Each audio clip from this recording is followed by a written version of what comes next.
favorite thing about the Majestic now is the historical prevalence of it. Majestic here was the flagship of Mr. Hoblitzell's interstate theater system. Celebration of the arts in downtown Dallas. North Texas' most luxurious home for vaudeville and film. Well, 52 years have passed, and now things are different. What it stands for now is an icon. And it's one of the first pictures that goes through your mind when you think of downtown. I enjoy just walking floor to floor looking at it. I've sat in one of those boxes just once. I felt like I was in England. I felt like I was in New York. I felt like I was in Paris. And then I'd sit down and watch the movie. It just felt so special to be here.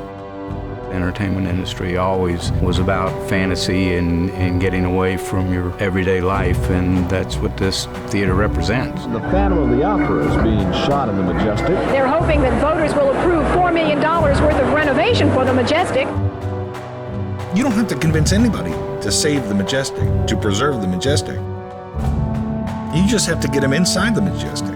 This was the meeting place. This is where everybody came. This is where our history is, the Majestic.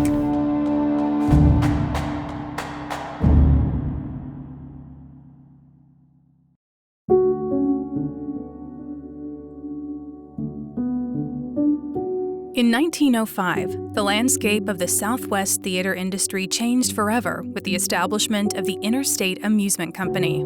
The man behind this vision was Carl St. John Hoblitzell. Well, Mr. Hoblitzell had a managerial position at the St. Louis World's Fair, and during his work there, he met a number of entertainers and promoters that alerted him to the fact that there were not vaudeville or stages for the presentation of these people's talents in the Southeast and in Texas. And that presented to him an opportunity to build some theaters in which these entertainers could operate. And that was the idea behind it. Carl was a great family man and a great entrepreneur of those times. He and his brother started interstate theaters, and he just had the right idea about bringing entertainment to American families. He really was outside the box. He was a forward thinker. At that time, transportation was king. You know, people didn't have cars the way they have cars now. It took forever to get to places. The train was an easy mode of transportation. Part of his goal was to put these theaters in different places on the train route. And that was really what it was about creating these destinations for the trains to come from city to city. He wasn't really a Hollywood movie star, motion picture kind of a guy. He started making these indoor movie palaces that gave you this, image of being in a palazzo in Europe in the evening sky with stars and clouds and these grand courtyards. This was one of his first major theaters and one of the oldest existing. On April 11th, 1921, Carl Hoblitzell opened the Majestic Theater as the flagship theater of the Interstate chain. Located at 1925 Elm Street in Dallas, the Majestic quickly became the crown jewel of the city's legendary Theater Row. Theater Row grew pretty organically here, I think, for a city like Dallas especially. If you look at the old pictures of Elm Street from the 20s and 30s, there are several movie palaces up and down the street. All along Elm Street was the Majestic and the Palace and the Melba and all these wonderful looking buildings. The Majestic in Dallas is this sort of great keystone in this neighborhood. I mean, this was the foundation of the Interstate Amusement Company. Carl lived here, he worked here, his office was on the top floor. This was his baby, and it became ingratiated within the community. In those days, we didn't have suburban movie houses. There were so many firsts that were involved with this theater because of him. He set up a fund for his employees, for their well-being. He and his wife set that up. That was the first time anybody had heard of anything like that. This was the first place that had a candy counter, first place that had air conditioning. Air-conditioned facility in Texas was a big deal.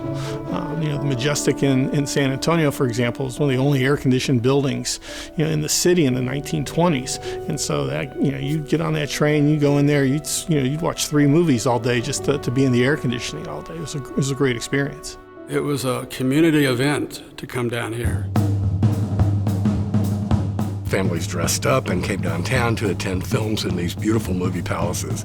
People wore suits and ties and white gloves for the ladies. It was glamorous then, and it was quite a big deal. I can imagine walking around here at night. The lights and the movie stars and the motion pictures and the air conditioning and all that was something people didn't experience every day. Well, it was just the brightness of it was what sticks in my mind. I mean, that's when Dallas looked as close to what we imagined Manhattan looked like at that period as well. Like any anchor stores or movie houses, it drew people down here, made people feel they were going to something different than their ordinary lives presented. And there is always a significant energy when you're coming to the urban center of your community. You know, everyone's coming together. Downtown means a lot to the sort of that civic feeling of your town. First place they showed talking films in the 20s, which eventually led to the end of the vaudeville era, and by 1932, I believe, Majestic was fully filmed, and the vaudeville days were over. That was the end of sort of the second era of the Majestic. As the entertainment industry evolved, the vaudeville era made way for a new attraction, the talkies, ushering in a new era of the Majestic Theater. Movies had taken over the entertainment world in a strong way, and you know, Carl had the idea, as he always did, that this would be a family house, a family movie house, but he also had a weakness for the brawling, sprawling man picture. They showed a lot of Westerns here. This is where John Wayne movies would premiere and Jimmy Stewart movies would premiere. You know, the movie house years from 1932 to 1973 was our third era at Majestic. There were a lot of changes that went on during the movie years here, but the Hoblitzel brothers were on the cutting edge of film distribution. Warner Brothers had their operation here, and they were great friends with the Warner Brothers. All the first-run movies came here first at the Majestic. They paid more, so that's how they got the world premieres. There were more world premieres at the Majestic than there were in Hollywood or New York because of Warner Brothers. And then we had a lot of artists, a lot of famous stars that graced the stage here. And they had the world premiere of Hatari. There was tons of movie stars here. John Wayne would come in almost daily. Jimmy Stewart and Gary Cooper and Mae West. There were so many great ones. This was the place to be. Everybody, the lines would around the block. I mean, there never was a day, I don't think, that the Majestic didn't have lines around the block and around the corner. In the 60s, this was where my friends and I all came to the movies. I remember seeing How the West Was Won here, and I remember seeing It's a Mad, Mad, Mad, Mad World here, and just the other films. Just such a great experience to be down here. Downtown was the in place to be. Everybody came downtown, everybody. A shame, think something new under the sun. But as suburban life grew in popularity, the allure of Theater Row was replaced by the convenience of the neighborhood theater. The neighborhood movie house was coming up, and we had some great ones. Wynwood Theater and the Westmoreland Heights theaters were great.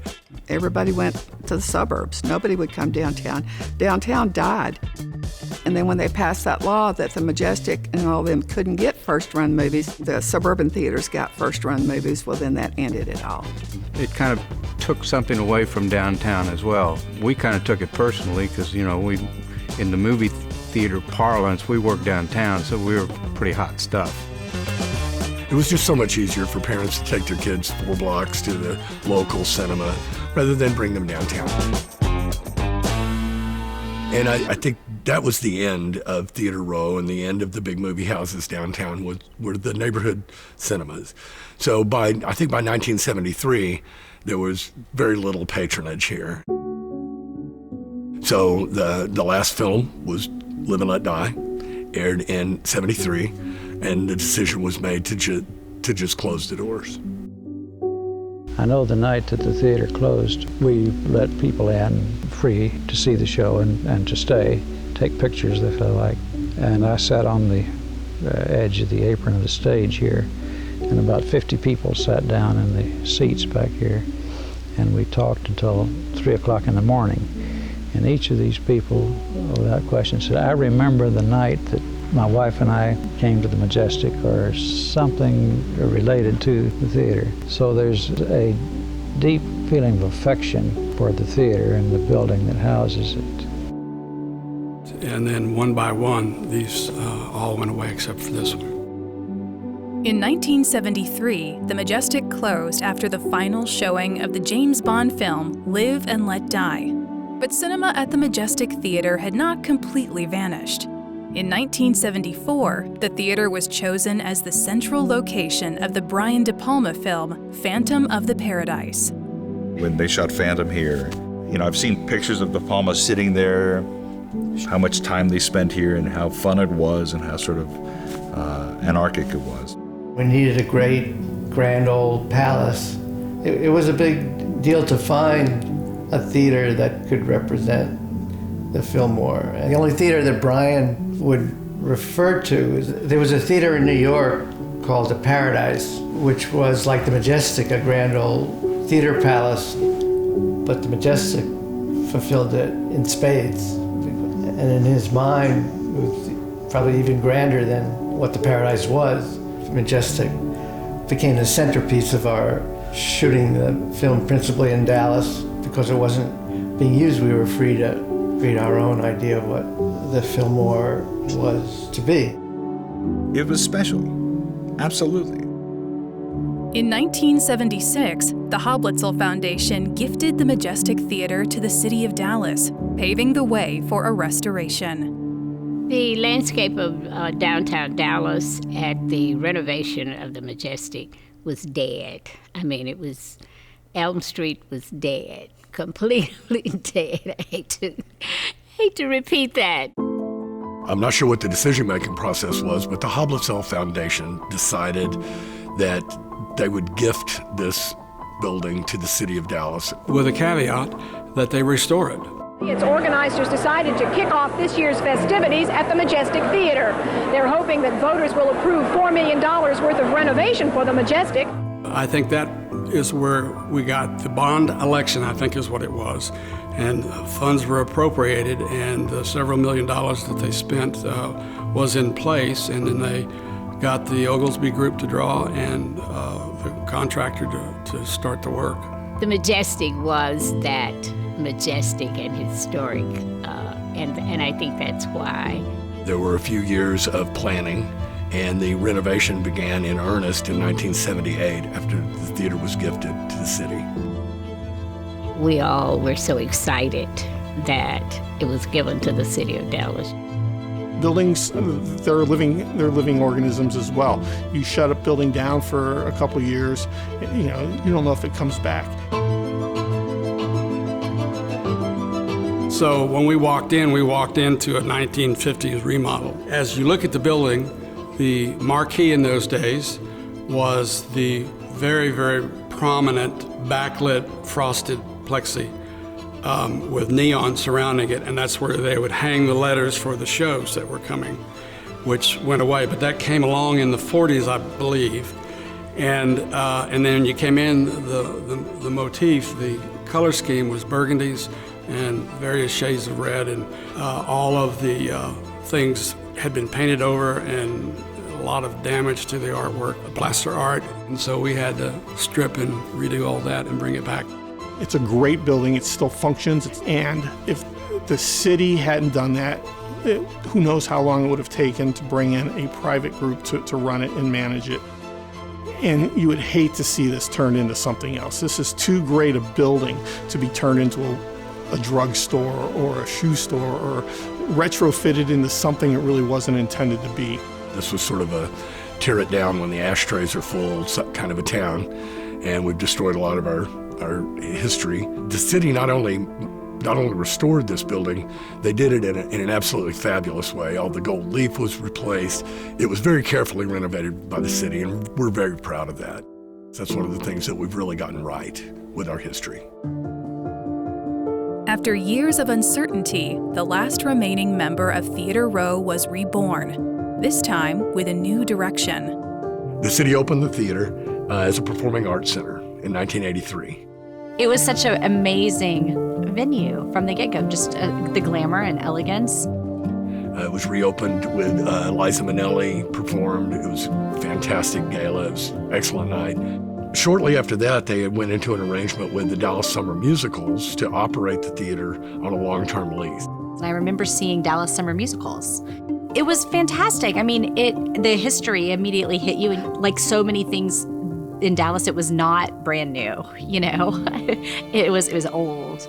And even I feel that more now as we've built so many new places. Like most public spaces in the Jim Crow South, the Majestic Theater enforced a policy of racial segregation. During its first few decades, the Majestic Theater presented African Americans with a much different overall experience than that of the white patrons, including a separate entrance, box office, and upper balcony seating. I think about the first time, that I was able to come here, because for a long time, African Americans were not allowed to come to the Majestic. I think it's important to have a place that carries the history for citizens. Many times we erase things that maybe have had a past that wasn't as positive, but for the young generations to be able to understand that you can actually work aggressively and positively to move forward. People don't like to talk about things from the past. They want to move forward. Yesterday is gone, never coming back. And if you're not careful sometimes in life, history can repeat itself. So you have to have knowledge of your past to navigate your future. I don't think there's any way to move forward as a culture and as a civilization and ignore our history. History has to be part of every step forward.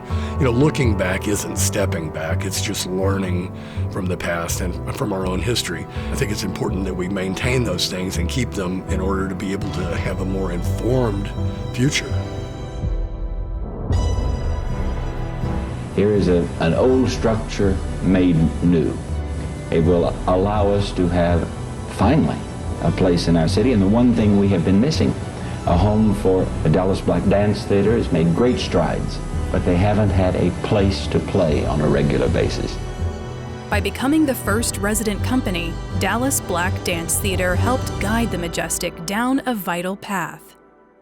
So in the 1980s, while the Dallas Summer Musicals were operating the theater, Dallas Black Dance Theater became the first resident company to perform at the Majestic, and they spent several years presenting here. I think it addressed segregation in the city in a very direct way. To have Dallas Black Dance Theater be the first resident company here started to erase those lines in our city. I think that was a very important step. Our nation has a history of things that are not positive for folks that are African American, but to see the evolution of a portion of history for this building and to move in as the home for Dallas Black Dance Theater, I think a lot of people took pride in it. The first time we performed here was one of the greatest experiences for an organization like Dallas Black Dance Theater and our patrons. It was exciting because the stage was renovated. We had shared this building as a home with the Dallas Ballet, and when it folded, then it became just us, and we became the only primary user, arts user of this building for 6-7 years.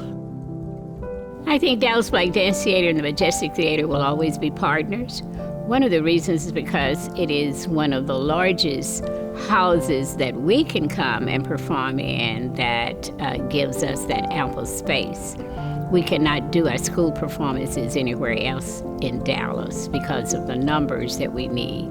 We have performed here and used this facility for over 500 performances for the main company, our second company, our academy, the International Association of Blacks in Dance Conference that we brought dance companies from all around the world. And many of them had never been in a building that was this beautiful. They had come from homes where you didn't see this. They had not been in hotels. And so they would walk in and they'd stand and look at that chandelier, and you couldn't get them into the seats to see the performance because they were so awestruck. I just felt privileged that students had a chance to come in, be awestruck from the moment they walked in and then come and see a performance on the stage by the Dallas Break Dance Theater and really have two chances to walk away and have a memory that we knew they would never forget. From vaudeville to the golden age of cinema, and from closure to reopening, the Majestic Theater has lived through multiple eras over the last 100 years. But throughout its existence, the Hoblitzell vision has remained, celebrating the arts in the downtown Dallas community. So one of the goals is to reintroduce the citizens of Dallas to downtown as a destination for entertainment and arts and culture. When I first got here in 2013, it was a bit more of a museum than it was a functioning performing arts center. The city has sort of abandoned the idea of coming downtown for their art and culture needs outside of the arts district. And that seems a shame to us, and that seems a terrible shame for the city. So the idea was to breathe some life back into it through the only way I knew to do that, which was through the concert industry, the music industry. Our goal here is to bring the Majestic back into the people's awareness and bring them back downtown to enjoy this incredible setting.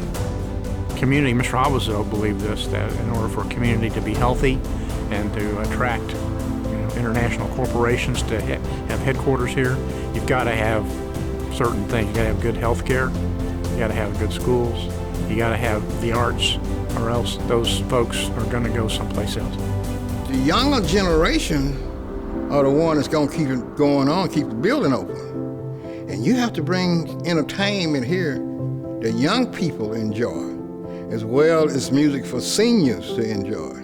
It's very important because if you leave one ethnic group out, you cut yourself short here. I do believe Carl Hoblitzell would be thrilled to know all that we do to support the arts ecosystem out of the Majestic Theater. You know, we support over 200 artists and organizations with the Office of Arts and Culture. I think that that's very much in keeping with his success with interstate theaters. To create a venue where you can have live music, comedy shows, dance shows, civic organizations up to commercial promoters, and rent it on the 1-day, 2-day, 3-day business will continue to give life to the building, continue to keep it programmed and active. 1,700 seats is really a sweet spot in the theater world in Dallas. If there's a show here, I'm more inclined to want to see it because I will find any excuse to come do something here. We owe it to these historic buildings to keep them activated and used and stewarded. The minute a building becomes a dusty, relic, people go once and never feel the need to go back. But the programming that we've been able to bring here, the renaissance and recovery and rebirth of downtown Dallas that's occurred over the last 25 years, has helped put the Majestic on really solid footing as we go into our next century. Every month, every year, we lose some significant building. And we've done a better job in the last few years of understanding the need to protect the past and build the future upon whatever you can preserve of yesterday. Our local cultural and architectural history evaporates before our eyes. And I don't care if it's a plain old architecture of the 60s to something like this or other buildings around. And it's endemic to other cities, but when we tear something down, then we forget who we are, or we make it impossible for others to know and to learn and appreciate. I think that when you see cities that have evolved as quickly and as fast as Dallas has in the last 30, 40 years, to have a historic building that is as beautiful as this one is and have it maintained and have it sustained, it is very important to continuing the culture of our city. So our hopes are that this celebration of the first 100 years, this film, the historical exhibit that we're installing in our lower lobby, that these things will all thrust the Majestic into the next century, into the next 100 years, and keep it front and center. 100 years is a great marker, and we have the privilege in Dallas of having lots of new buildings, but we also have the privilege of having great buildings like the Majestic that are still standing and are well maintained. It exists in this sort of wonderful, magical, protected bubble. It exists sort of like in a snow globe. It's a safe, wonderful, magical place that isn't going anywhere. It feels like it's always been here, because it has. I mean, it's 100 years old. This is a young city, and it's full of people who come here for the first time all the time. A city can't have character without pieces of its yesterdays.